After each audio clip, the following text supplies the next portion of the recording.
மதி வீட்டுக்கு போய் தங்கராஜ் வந்து ரொம்ப அவமானப்பட்டு போயிட்டாரு அப்படின்னு சொல்லிட்டு சுரேஷ் பயங்கர கோவத்தில் இருக்காங்க. ஸோ மதி வீட்டுக்குள்ள போயிட்டு அண்ணா அண்ணி வாங்க போகலாம் அப்படின்னு சொல்லிட்டு கூட்டிட்டு கிளம்புறாரு. அதுக்கு முன்னாடி மதியோட அப்பா வந்து ஒரு மோதிரம் ஒன்று வாங்கிட்டு வந்து கொடுக்கறக்காக வராரு. அதை வாங்காமையே வந்து சுரேஷ் வெளில போயிடுறாங்க. ஸோ மலர் வந்து பார்த்துக்கிட்டே இருக்காங்க. ஏன் இப்படி பண்ணுறான்னு ஒன்றும் புரியலையே அப்படின்னு சொல்லிட்டு அவங்கள சமாதானப்படுத்துற மாதிரி சில விஷயங்களை சொல்லிட்டு கிளம்புறாங்க. ஸோ கிளம்புனோன்னா அங்கே போகிறாங்க. வீட்டுக்கு போனோன்னே பயங்கர டென்ஷனில் உட்காராரு. அப்போ பாக்யராஜோட அப்பா கேட்குறாங்க, ஏன்டா இவ்வளோ டென்ஷனில் இருக்க, என்னாச்சு அப்படிங்கிறப்ப இந்த மாதிரி அப்பா அவமானப்படுத்திட்டாங்கப்பா அப்படின்னு சொல்லி சொல்கிறாங்க. ஸோ எதனால அப்படின்றப்ப நடந்த விஷயத்தெல்லாம் சொல்கிறாங்க. ஸோ பயங்கரமாக கோவப்படுறாங்க பாக்யராஜோட அம்மா. ஏண்டி நீ ஒரு வாயை வச்சுட்டு சும்மாவே இருக்க மாட்டியா, என் மாப்பிள்ளை இப்படி அவமானப்படுத்திட்டு அனுப்பியிருக்கீங்க உங்கள் வீட்டிலேருந்து அப்படின்னு சொல்லிட்டு பயங்கரமாக டென்ஷன் ஆகுறாங்க. ஸோ மலர் வந்து இல்லைத்த அதெல்லாம் எதுவும் இல்லை அப்படின்னு சொல்கிறாங்க. ஆனால் கேட்குற மாதிரி இல்லை. லாஸ்ட்டில் வந்து பாக்யராஜும் மலரும் வெளியில் உட்காந்து பேசிட்டு இருக்காங்க. அப்போ சுரேஷ் வராங்க.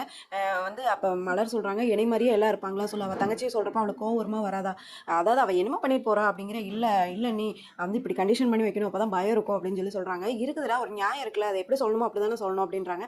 ஆனால் சுரேஷ் வந்து கேட்குற மாதிரி இல்லை. அப்போ வாய் விடுறாங்க மலர், எல்லாரும் என்னை மாதிரி இருப்பாங்களா, நீ என் தம்பி போட்டு அடிச்சு அவரும் அடிச்சாரு, என்னால் எதுவும் பேச முடியல. இப்போ அவள் தங்கச்சியை சொல்கிறப்ப அவளுக்கு கோவம் வந்துச்சு, இதில் என்ன தப்பு இருக்குது, எனக்கு தப்பு இருக்க மாதிரி எதுவும் தெரியல அப்படின்னு கோவமாக எந்த சுரேஷ் போகிறாங்க. ஸோ இதான் நடக்குது. ஸோ அடுத்தடுத்த எபிசோடில் என்ன நடக்குது.